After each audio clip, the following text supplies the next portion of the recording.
and I have a lot of fun designing items on paper. Special thanks to Joyce Gordon Gallery for hosting us. Thank you.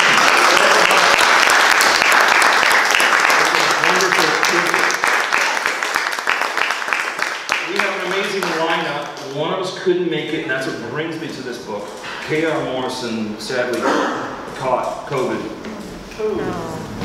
She will be better. She's doing fine. She's on the mend.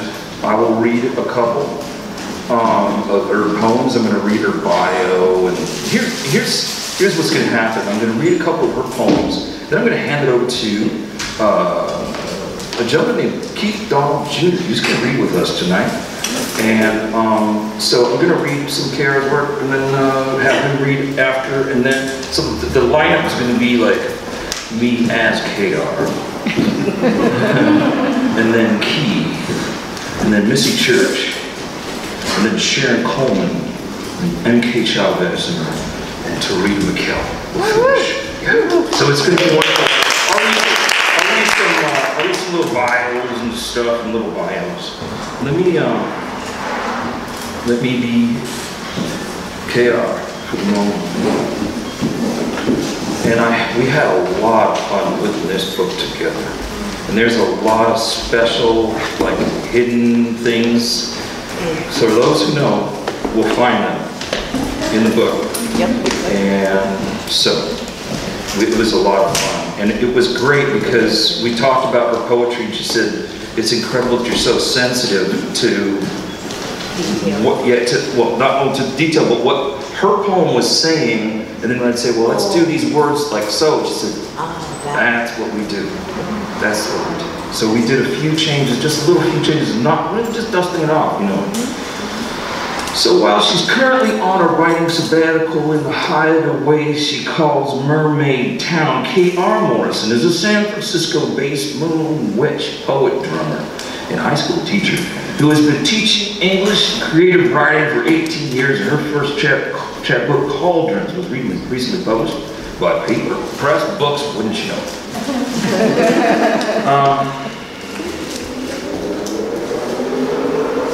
In Seafoam reside past lives.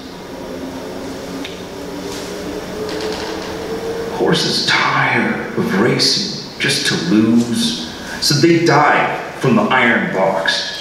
Sirens from Istanbul, their souls charcoal and pruned.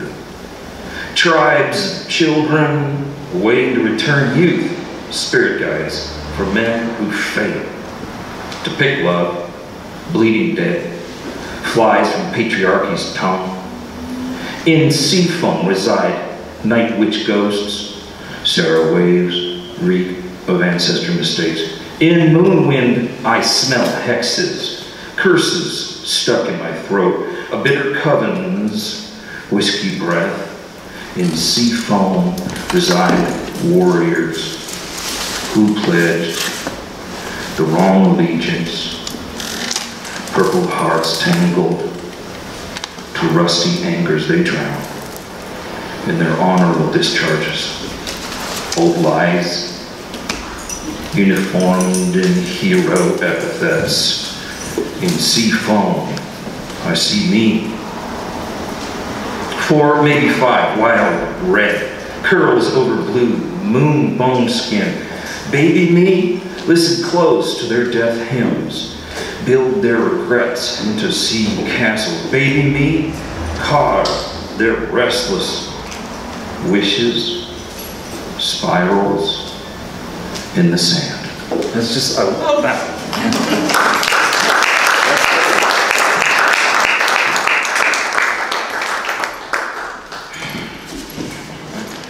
One nation under murder. I hear ancestors beneath my skin, southern dead, sing heavenly hymns. I clench grief and boiled blisters rise from my deerskin fists. Lovers can't breathe, I hold my breath. Whips possess my seals, slice, lynched. Ghosts into my flesh. I smell spells here. Inhale, the conjuring, breathe out, the casting, revolution and reform, argue at a dinner table like a tired couple, their marriage arranged. Daughter Justice rolls her eyes, dresses in a wardrobe that's restless. She itches to break curfew, curses, progress. She envisions beyond their food at the table. I hear karmic returns hatching, so many seeds sprouting loud, flowers blooming from systemic stems. From brave weeds, I hear scar anthems sprouting. Some of us march, our bone collections stir, orbit storms, and we take bullets for too many dead. Some of us harbor graveyards in our stomachs for justice. We bury our silence under America's democracy dirt. For justice, we turn blue. We hold our breath. That's KR.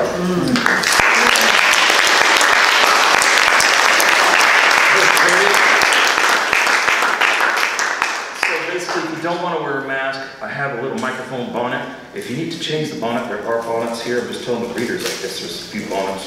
You want a bonnet for the microphone, nice fresh little surface to keep. I don't even know that. So, I mean, you know, it's a crazy game. It is. So, yeah.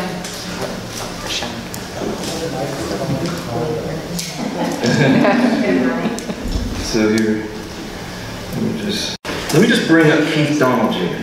Originally from Philly, is a Bay Area poet and book editor. He received his MFA in creative writing from San Francisco State and was the 2017-2018 editor-in-chief of 14 Hills, the SFSU Review. Keith's work has appeared in journals and anthologies, including poetry, Puerto del Sol, and Best American Non-Acquired Reading. His first poetry collection, The Move, on Nomadic Press, just released fall 2021. Please welcome with me, Mr. Keith Donnell. Can you hear me okay? Oh, yeah. Okay, yeah. Cool. First of all, thank you for having me. Thank you all for coming. It's really nice to be like reading in front of like real life folks again. This one's called Final Notice.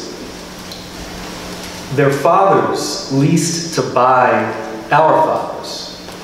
Bullied low-income, melanin-toned bodies, Philly queens, Detroit kings, fire escape dreams. But even then, our eyes gravitated to a blessed location. When ice was lurking, furthest hills. Our eyes always wandered furthest hills. And as ice grew bolder, prolapsed wider, I realized the furthest hills was no God, and so I began clerking for Mantan's hat. Because at a very early age, I'm Mantan too. Cold soot, the hot, grinning face of what we wandered through, runaways out in the woods again. And never satisfied to intern a living God, ice was lurking to make a statement, out to bind something mournful, something new, something worse, an Evers boy. Allah, send truth here, not overseers. Truth, not fearmongers. Truth, not slumlords, and protect my people's rent.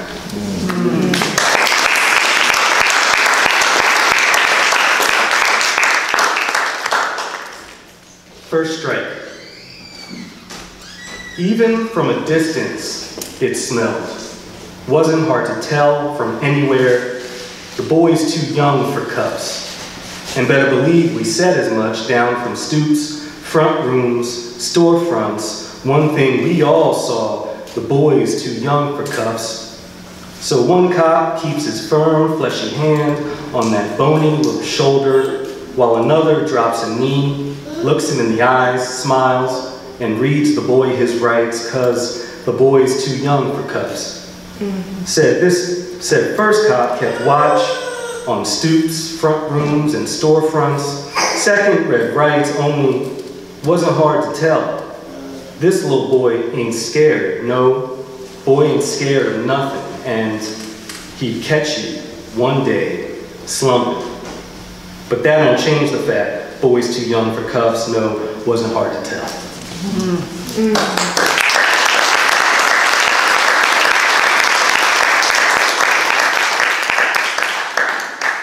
So my final three, it's more of an effort for me to really kind of like let the language itself drive the bus, to try and really kind of maximize kind of like the musical potential of language. This is called Shit Talkers Showstopper. Trouble was the wine got all sweet and low. Rude cherry, red rum, mishit, sweet and lows. Sweet and low laced with fractal gold. Was a slick, crooked, cross-draft, bold. Bone was smooth, seductive bolts. Bold facts strung from a villainous pole for the punch clock clocker.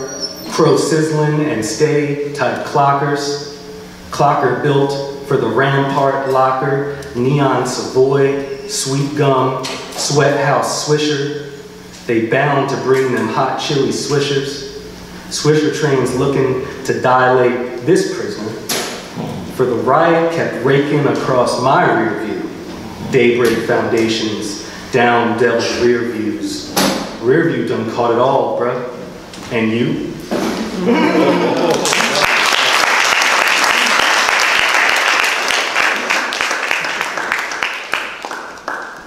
Poem of no return. And it starts with a quote. Start with the crown and then you go down. That's a mark. No crook-ass coal smoke mornings. No stone fortress orchid apparitions. No prenatal election night insomnia. No palm wine, bodega cages. Ain't no flimsy minarets to our smudge. And I know it's what you're thinking of, that we never much mattered to some. Slick street wonders, chattel runs. But our people dreamed us for the crux of this world. Never leaked us, teeth, gums, leaked us of their stars.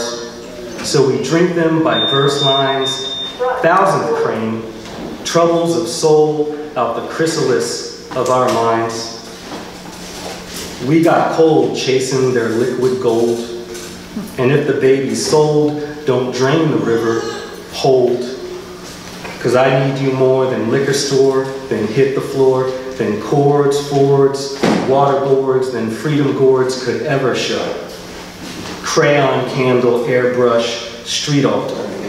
New dawn, prison ribbon, incisions, cut cane sorrow, grave songs, saltwater free fall, menthols, ain't no flimsy minarets to our smudge.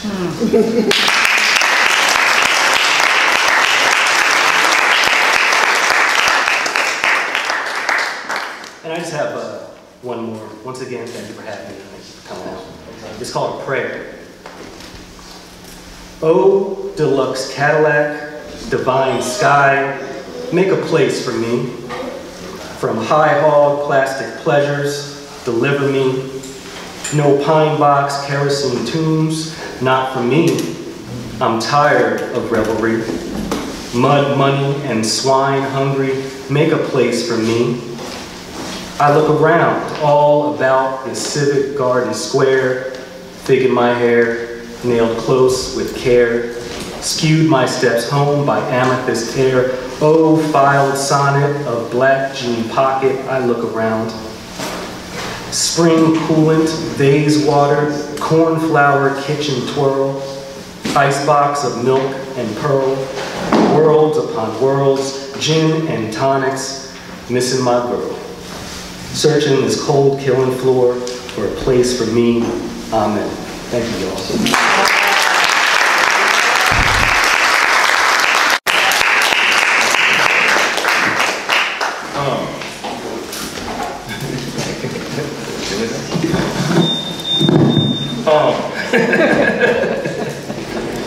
So, That's beautiful. Thank you. Keep going. Wonderful. Thank you for being here, man. Thank you for helping out. Let me say something that Missy Church is a deaf doula and educator living in California. She has created a curriculum to help young children understand death through story, poetry, observation, and personal experience.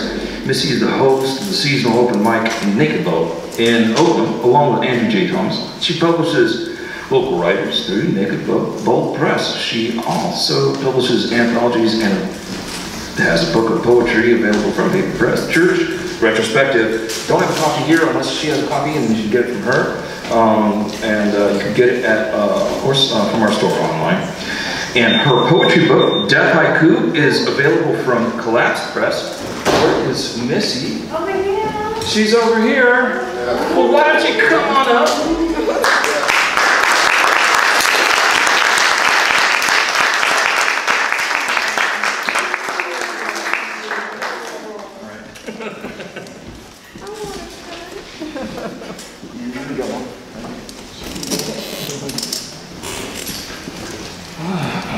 So thank you, Youssef, for having me and supporting me through all of these years. Absolutely. For being such a great godfather. Oh, And all the good stuff you do. Thanks for hosting me and Yes. stuff and things that we have done. Thanks. And thank you to Joyce Gordon Gallery.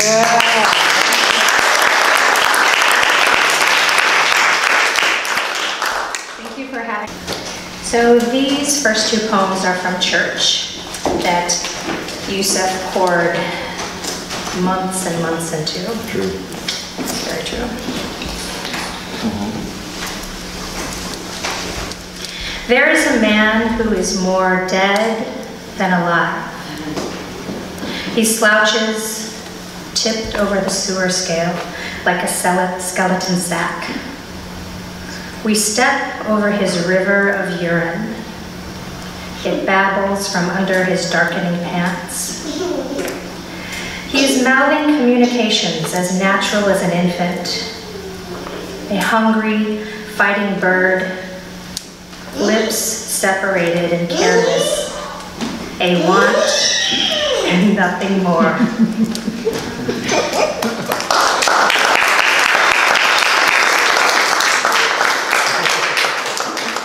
That's one of my newest fans.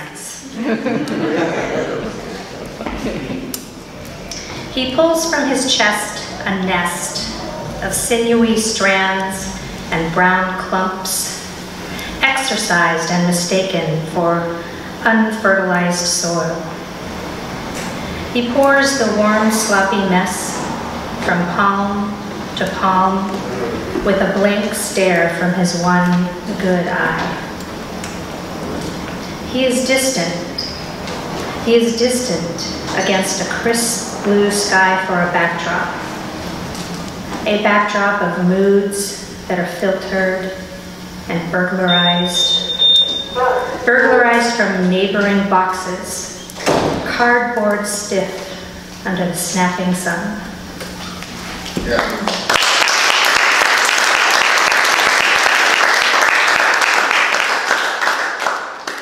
And this is my newest book that was put out by Collapse Press, which is Paul Corman Roberts and Lynn Alexander. It's kind of like an offshoot of our community. And I became a deaf doula, and one of the ways that they suggested that I market myself is by going on Instagram. So pretty much every day I put a new haiku on deaf haiku on Instagram.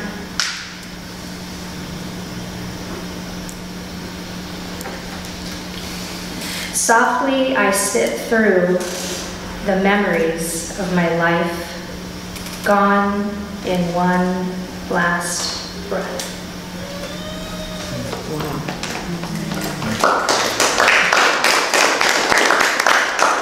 There's a few of them, so you can save it if you want. Distractions and lies, eyes of death's final cold sigh, make us edible. I am at the end, where we gather in the light to say, see you soon.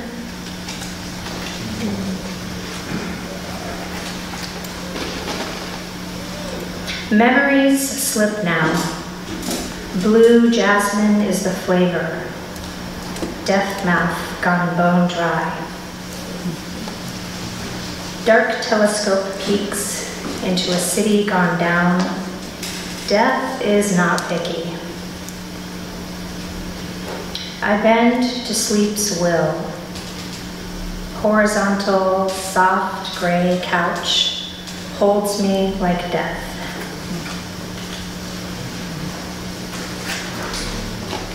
Loss comes in colors.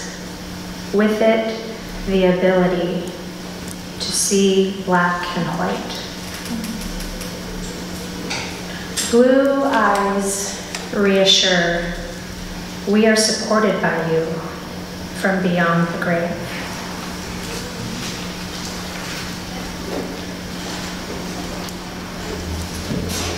Where we tread lightly, dancing around the topic, we are all going to die.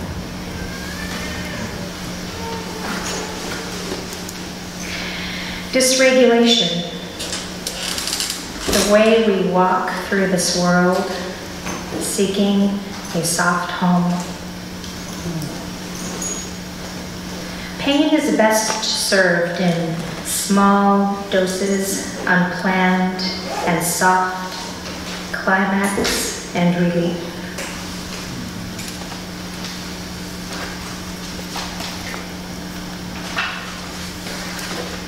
Last to go the ginkgo, thick carpets under yellow, steps measured by death.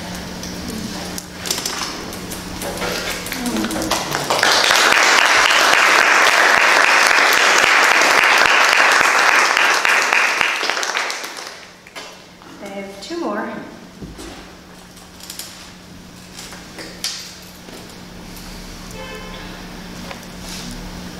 Shipbank white pants, revealing flesh, rocking on Columbus's wooden boat in the harbor of a town with love no bigger than the sidewalk. And Jesus milking his midlife crisis, riding hard into the summer with flowing back, long bristled hair, longing for evil and sin, and to become a mortal man who cries and fucks and beats his head against a steering wheel of midday traffic, simply praying for a death.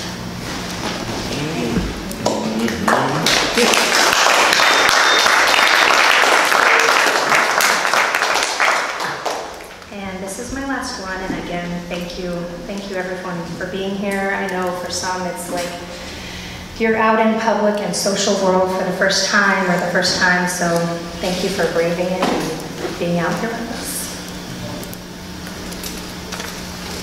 I am the sin pickler, taut and scrawny, bearing the full weight of bedtime fruit. Glass containers line my kitchen shelves, a tick-tock rattling of Pacific plate tides. I drink from leaves, drowning in whiskey, and dine on jars of blank calendar squares. There is a plush skin that forms along the inside of these jars. It quivers in veins of gelatin. It tells me I am the ice of your deeds. A broken seal becomes remorse. The gas pops in thickness when I come home with the smell of night.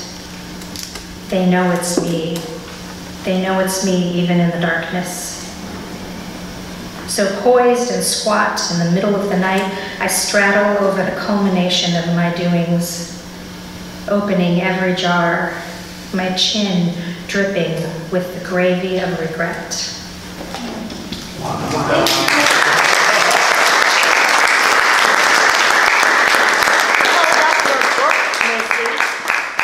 Really quick, Youssef did this. He took an image of my great-grandmother's Bible. Right. And made this lovely... So it looks like a worn-out Bible. And it said Bible in gold on the front when made church instead. So that fits so well. Thank you, Youssef. What's on the back there? Oh, stickers.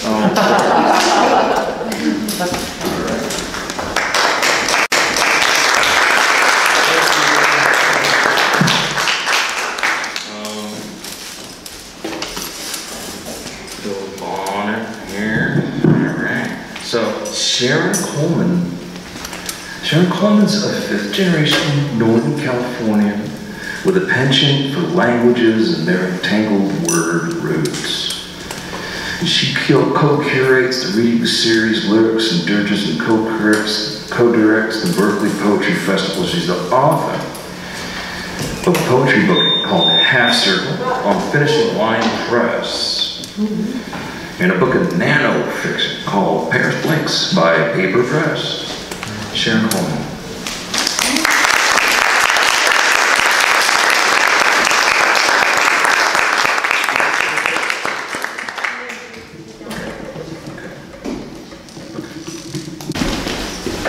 Thank you so much for being here, everybody, and for enjoying the beginning, the rebirth of the Beast Crawl. Yeah. And I'm just so happy that it's here and it's going and that everybody's doing so much. Really, it's so beautiful to be here in Oakland and at this gallery. Thank you so much for bringing me here now. I decided, since we are on that verge of a lot of changes in our lives.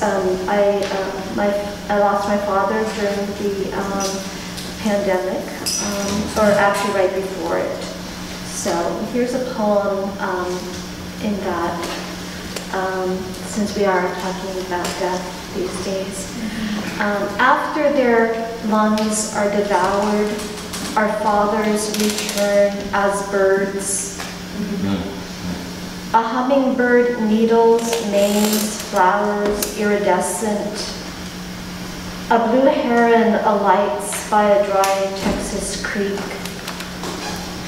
A California towhee eyes me through a street window. This dull brown bird scratches my blocked chimney flue. In bronchial leaves of a Chinese pistache tree, it considers a nest. This scraggy songbird teases my cat face to face. We are the daughters who don't believe. We are the daughters who write poems as we do.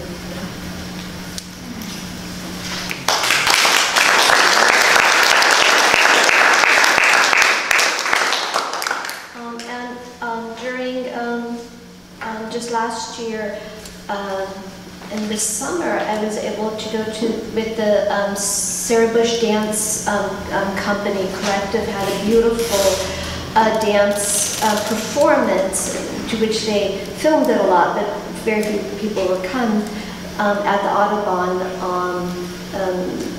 Reserve in Tiburon. And so this is a poem from that.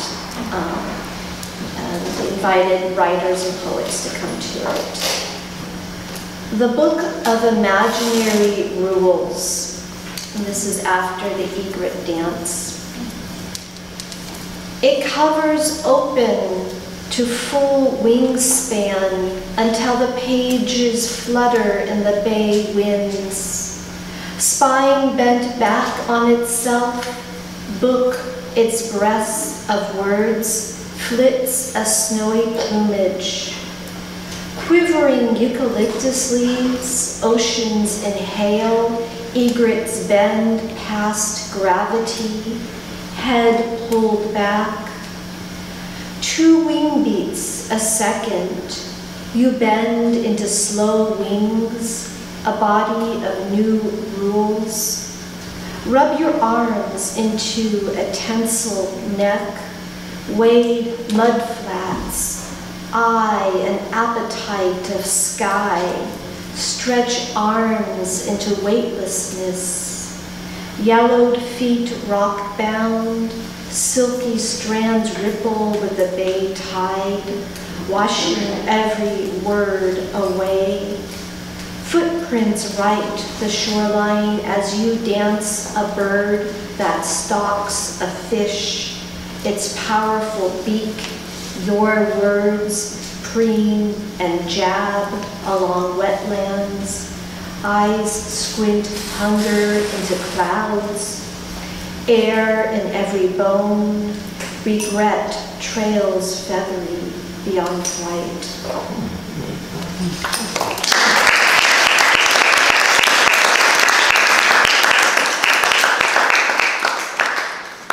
And since with the certain Republicans, most of them have their way, this will make poems like this a little bit different. But this is a poem at the center of which is an abortion. How to Lose a Name According to Creation with Astral Rays by Remedios Savaro. Fasten on long gray wings. Keep them folded along your spine, eye to the narrow end of a spyglass. Magnify hungry pollen of an otherwise placid flower inside your eye. Speak the name once and note where it ricochets across canyons of flesh. Let it echo up the gray maze as it has so often. Let it drip from your honeyed saliva into a vial filled with astral liquid. Look, liquid grays. Straighten your stiff wings when you see his smoke-stained teeth again.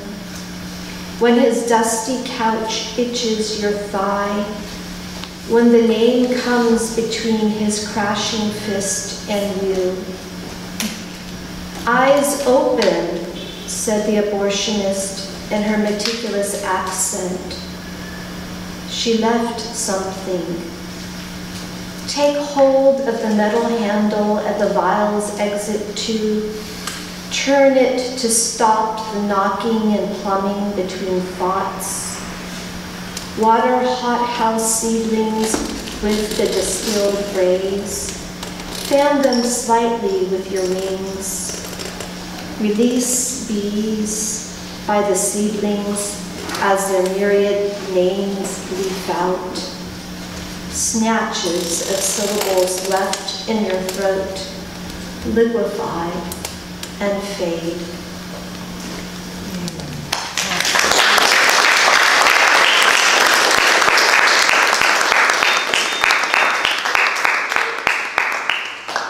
This is the gorgeous little book that Youssef made of my little nano fictions. They're all 50-word stories set in and around Paris. And it's filled with little secrets too. You might find the Eiffel Tower, or you might not.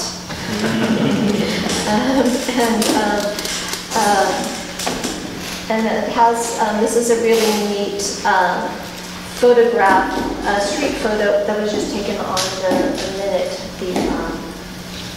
So it's really beautiful. And I just want to really thank Youssef for making this book. And he had a lot of fun doing that. Yes. If you remember. I do. Jour de Paris. Avec plaisir. There you go. And so here are some of them. This is probably the most funnest one to read. Some of these are about 100% true, some of them are 50% true, some of them are 75, and some of them have just about 5% of truth of what I experienced when I lived in Paris and all the people I talked to. You can guess this one. Monasticism. The monk first fell in love with her paintings. Gothic cathedral vaults morphing into women's bare legs. And then he loved her. When they did everything in a hotel room except penetration, he decided to be just a priest. When he found himself looking at lingerie in a store window, a historian.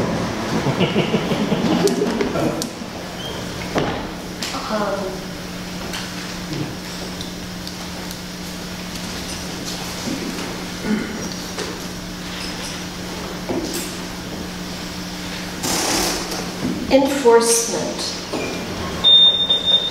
Front door. Enforcement. The police make a show of force, dragging a handcuffed Senegalese man from the Gare de Lyon.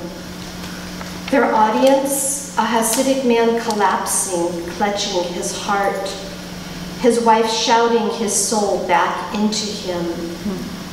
2 Albanian girls shoved from one fiat into another, their desperate eyes overlooked by the police.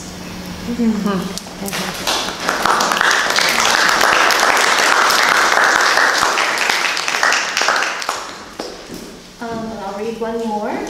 L'arrivée.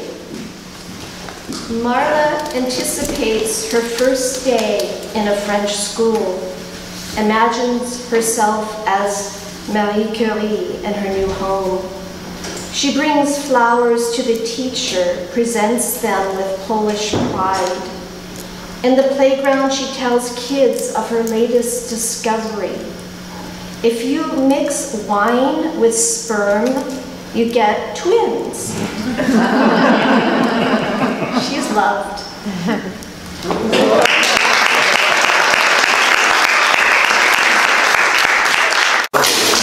I had a lot of fun doing that.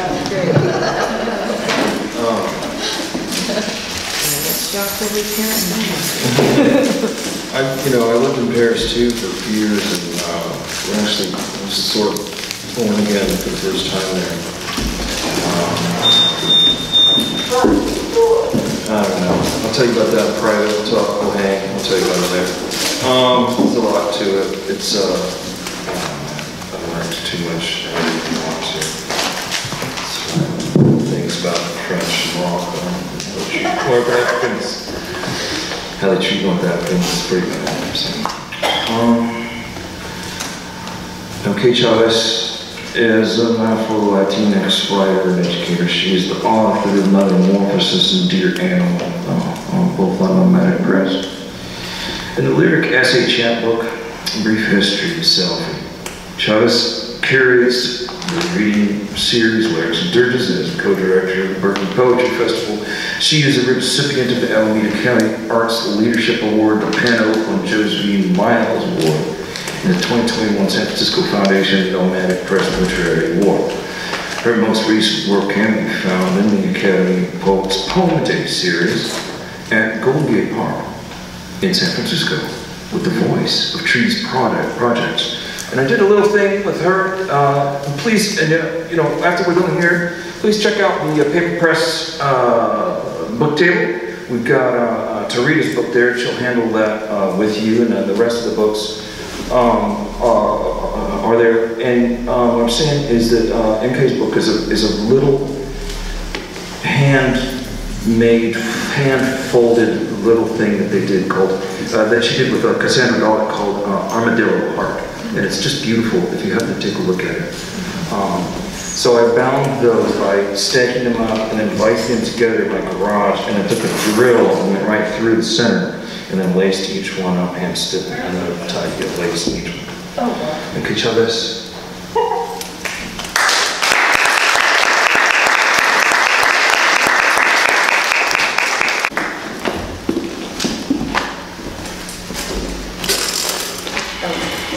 Little mic condoms. I know. Here. Great. It's all bothering me. I'll take the used ones. Thank you. Wow. I really missed in person. Nothing like them. Hi, everyone. Hi, MK. Hi. Yeah. I want to say first thank you to the gallery for having us. I remember when this gallery first opened up, I worked around the corner and it was one of the most exciting things that happened to the neighborhood. And so it's nice to be back in the world. Being able to read here is really special, and always grateful to Youssef for his support and apparently all the fun things that you do with writers, because I know Cassandra and I had a lot of fun putting Armadillo Heart together. Armadillo Heart is a collection of text messages that Cassandra Dallett and I sent to each other about breakups and dating adventures. So make sure and check it out because it's special. So I am going to read from a book that I wrote during the pandemic. I love horror films. Now have watched over 400 of them, counting. And my book is about identity, looking at identity through American horror film. I was a mixed race zombie. I was not born a relentless creature of resurrection. If I could, I would eat from the top of my head. I would feed the 7th chakra, that mysterious lotus, 1,000 petals and 20 more layers of 50 petals. Once, I was so invisible that I ate my way into existence.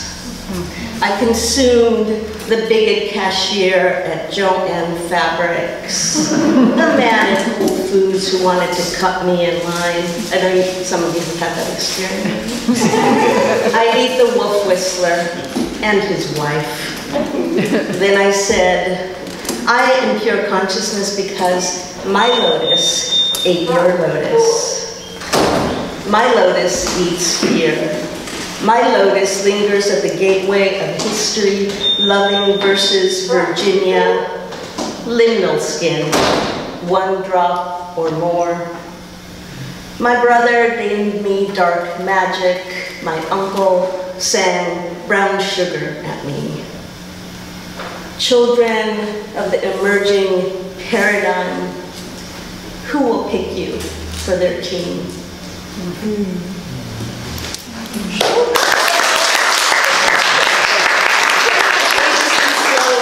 Still going on with it. Sorry. My lotus has eaten every inquiry into mixed race. My lotus mestiza, my lotus in Spanglish, my lotus in Saudi Noir, my lotus in Afro-hyphenate, my lotus eating the binary and then belching. Lotus of mystery ethnic and not enough boxes. Lotus of multiracial multiverse. The most terrifying part of the movie is never what you think. What if zombies are just misunderstood? I have to look at my horror film partner over here.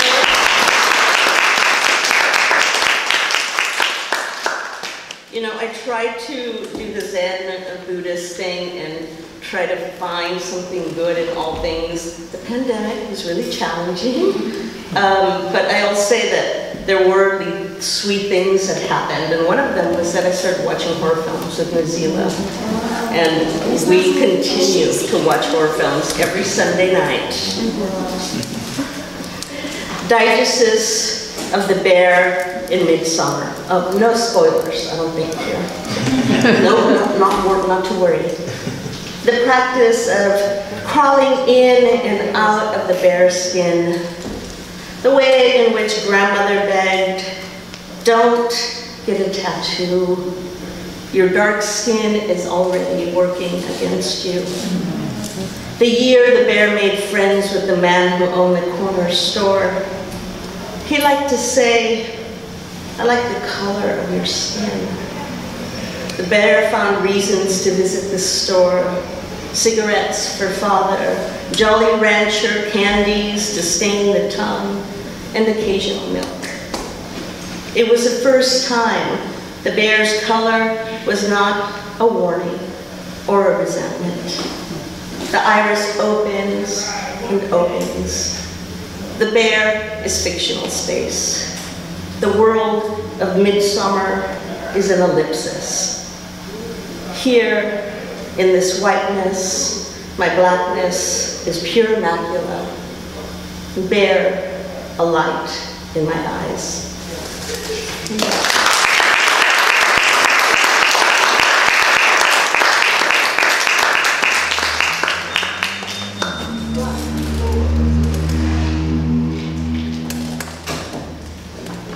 It's very interesting watching people on the outside. We should all look back at those folks. So you know. Yeah, just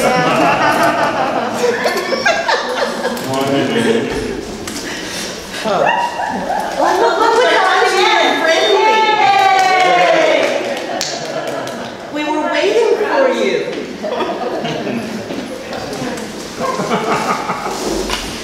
All right, the two Marias. Oh, excuse me, before you go on. No leaning against any of the pictures, the art, the walls, please. There's a couple more seats right here. There's seats up in front. Okay. Thank you, Tureeda. Yes.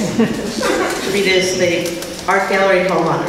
It's important to listen to her. You don't want to find out what happened. Not good. You don't want to. The two Marias. Demon in my urethra, shining her transformation into a rite of passage. Damon as interrogation of childhood and mother's schizophrenia. Demon as woman part that turns its head 360 degrees. Demon is vomiting again and making a mess. When asked to clean up, scratches help onto my belly. Damon as little helper. Demon in my hands, stealing money from the donation box, flipping off the nuns, spray paint on the side of the church, God is dead. Demon stirring the pot of anxieties, theological horrors, castration scissors, and disorder of the nerves. Demon buying pot, the boys rolled joints for her so that Damon can buy school lunch and pretend to be normal. Demonic possession lighting up my mouth, screaming obscenities at doctors and priests. The cult of domesticity in disarray. Father wept and threw himself from a window just to avoid the conversation. Demon in my urinary tract, taking a hot piss on patriarchy and watching the steam rise, the rise of feminine monstrosity. Damon in the canal, third eye that lives between my legs. Damon says Captain Howdy is waving at the world.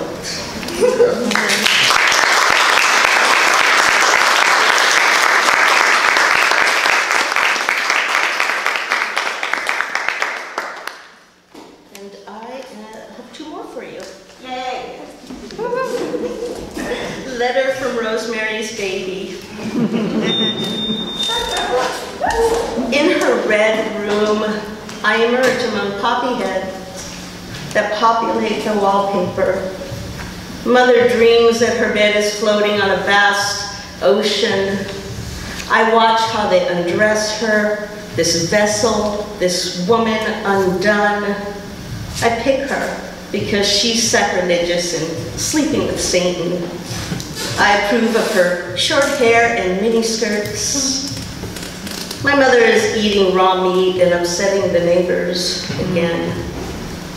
I am the unexpected, the leading role in hot pink. I'm mass hysteria, the little nightmare.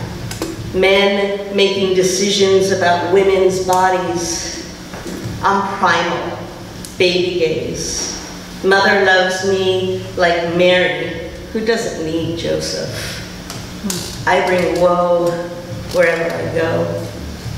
I love a single mother all to myself.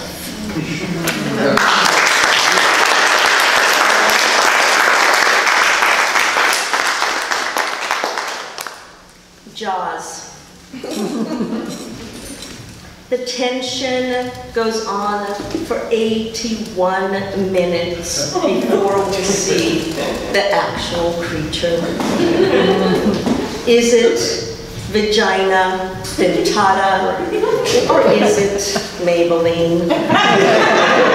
Consider fine china, a spiked Venetian chastity belt. Thank you.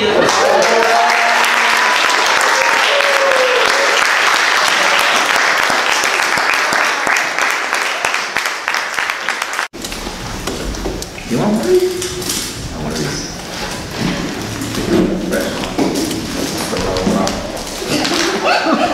You can have some of these man cake rolls too. It's our special guest tonight, Tureeda Mikell.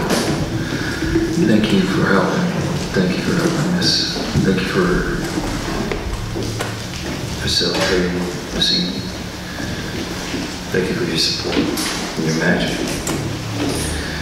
Tureeda Mikell, story, medicine, woman, poet, educator, activist for holism, is a UCB, BAWP fellow, author of Synchronicity, The Oracle of Sun Medicine, released in 2020, co-author and curator of Eastside Arts Alliance's Patrice Lumumba anthology. Did I pronounce that correctly? Yes. Released in 2021, both by Nomadic Press and Moab 2022. Poet in residence, welcome with me, please, Tureeda Mikell.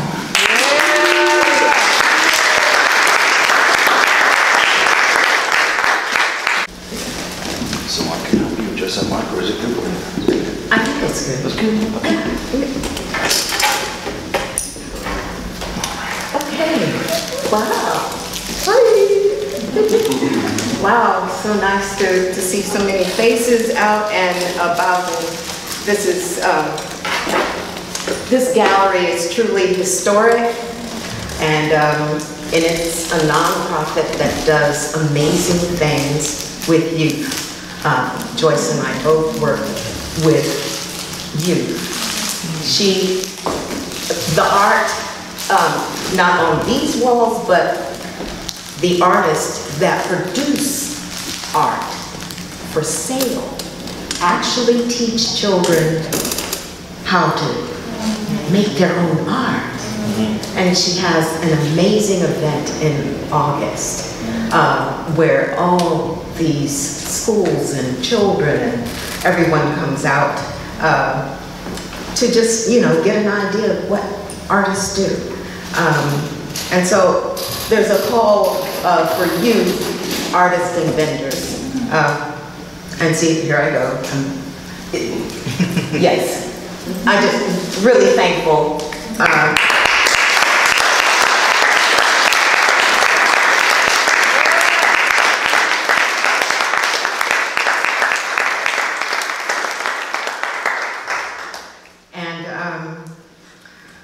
Yeah, I just completed one of the anthologies of 4th graders.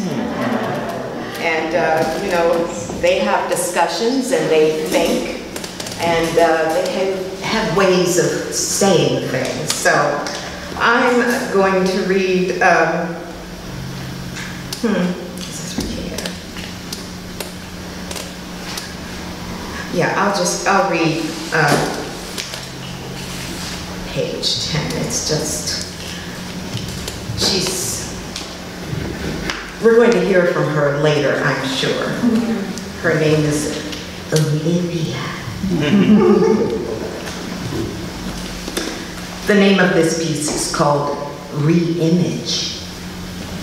And you give kids tools and you tell them how to just, play with figurative language and speech, and all that stuff. Can I say, yeah, good baby, go for it. Yeah. Re-image. Untold stories, locked and washed away in rivers of remake, retold by ones in control to hide the past and what should be a better future. Hiding flaws, not to benefit us, not to help us, but to keep the throne, leading others to rewrite who they're meant to be.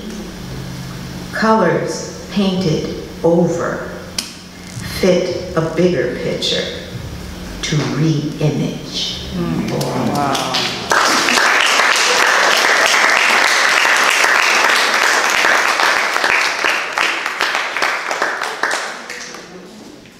9.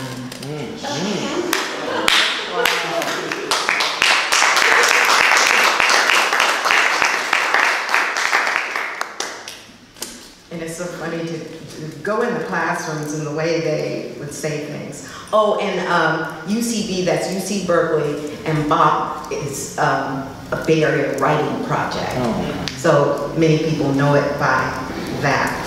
So, yeah, I saw one of my colleagues here. But anyway, yes, let me get going. Was trying to figure out which to start with, and I'm just thinking of re-image. I want to read from this book, this anthology, Essential Truths. Oh my, I know all those with me. Okay. This is titled "What Happened to Him." What happened to him? Did you see him? I've not heard from him. What happened? He's someone's father, son. Appears he's gone ghost. Have you seen him? Last saw him in the store, paying for his son's birthday bike. So proud. So proud he could do this for his son. No problem between him and the clerk. He pays part cash and credit card. So proud, this young chocolate 30-something father buying a bike for his son's birthday, receives his receipt, heads for the exit. Police watching stops him. What's wrong, he asks. I have my receipt. Police will not answer him. What's wrong? What did I do? I have my receipt. My son is waiting for me. I told him I have something special for him. He's waiting for me. Police smirk, handcuffs him. Another takes his son's new bike. Another empties his pockets, takes wallet and receipt. What did I do? What did I do? My son is waiting for me. Don't you have a son? How would your son feel if you didn't come home? Man to man, how would your son feel? My son is waiting for me. To the police, his black life did not matter.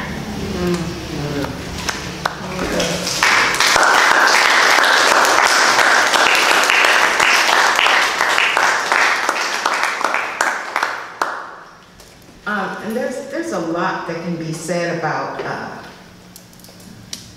what's going on with the womb, what's going on with life in general, you know, because I don't know if, you know, there's so many ways to look at how life is not being respected.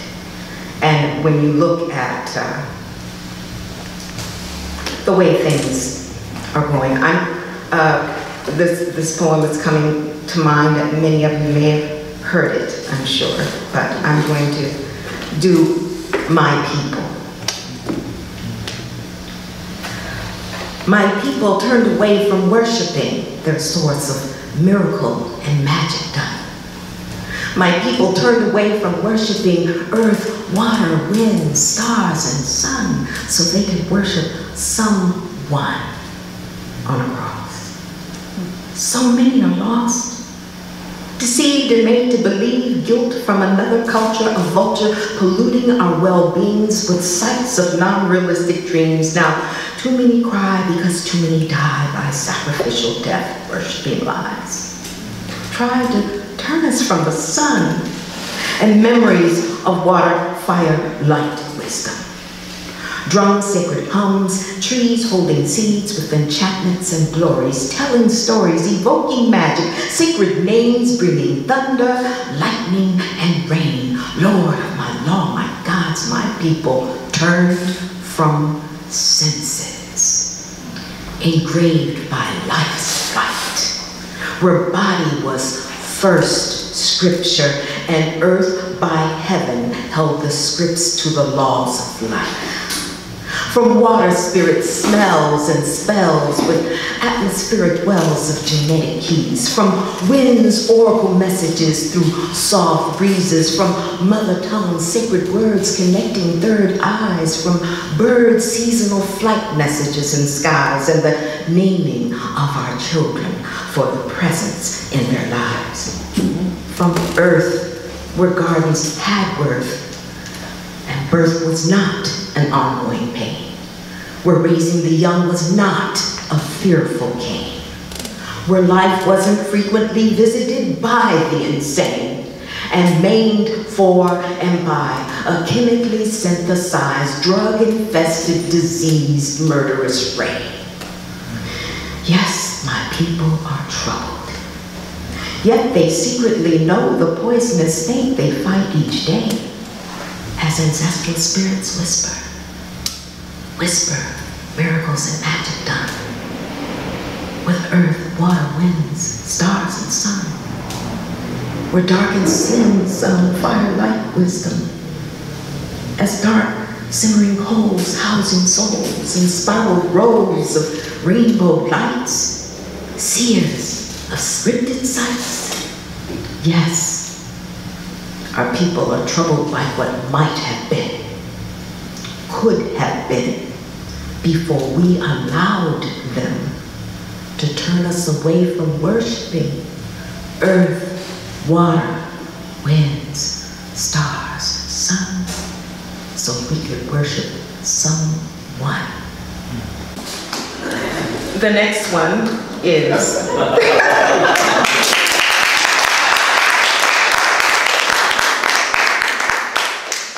what can I say after that? You know, I mean, he was just like, this one is called The Spelling Bee.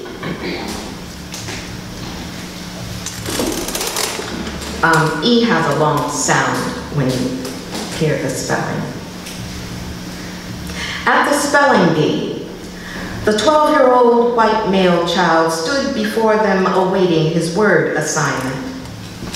Stern, stone-faced, blonde elder, female begins.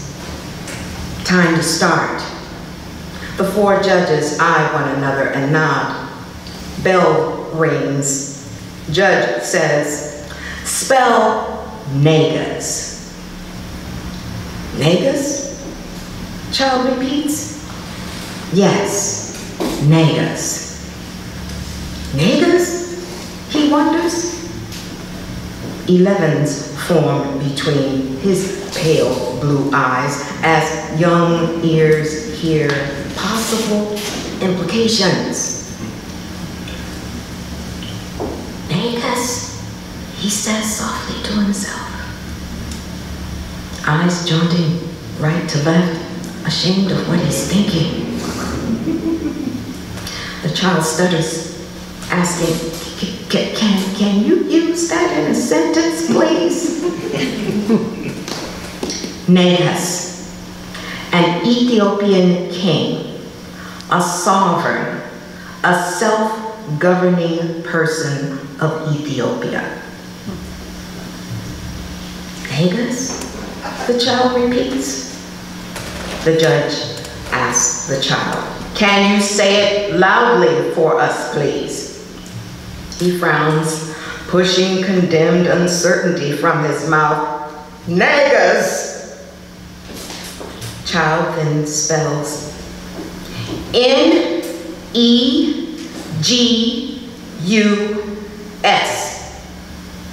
Correct, the judges say. Child, eyes saucer wide, watching. I had nearly forgotten. My Ethiopian friend, Nega, told me his name means first light. All right.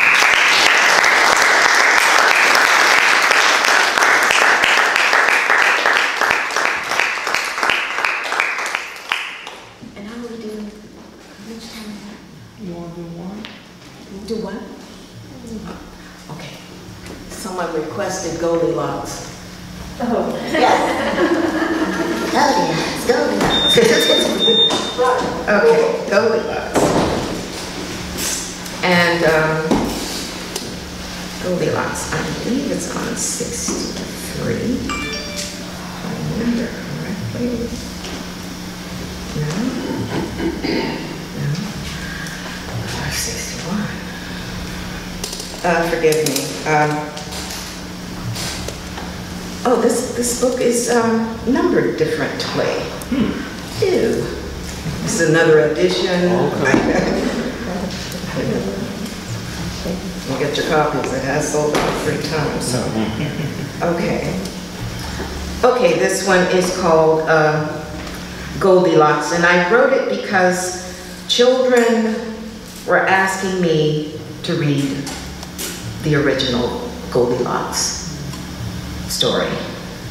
And I said, "Hun, can you do what Goldilocks did and get away with it?" Now, these are children in East Oakland asking me to read Goldilocks. And of course, you know, children are just, you know, oh, she's a little girl, I'm a little girl. You know, what's the deal? So, yeah, the BWYB News. And, oh, it's on that page now, okay. The Goldilocks cover-up. There we go.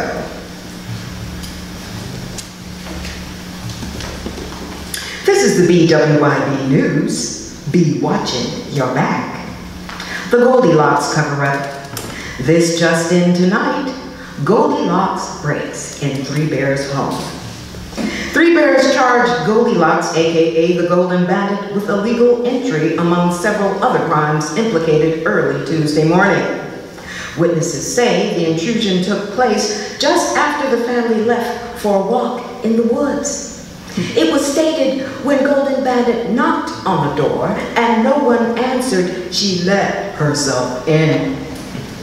Moments after alleged entry, a witness on the wing said, quote, "I saw bandits steal and consume Bear's food, vandalize the furniture, and sleep in Baby Bear's bed." Unquote. Investigators confirmed strands of blonde hair found in Baby Bear's bed did match that of Golden Bandit. Further investigations proved that the fried chicken, cornbread, sweet potatoes, and collard greens found on soiled clothing of Golden Bandit was indeed taken from Bear's stove day of alleged break-in. However, despite evidence leaning heavily against Golden Bandit, Bandit stated, "When the Bears arrived home from their walks in the woods, I feared for my life." A witness on the prowl confirmed Bandit's accusation, stating that he in fact saw Bandit flee from Bear's home, screaming repeated allegations of rape and attempted murder.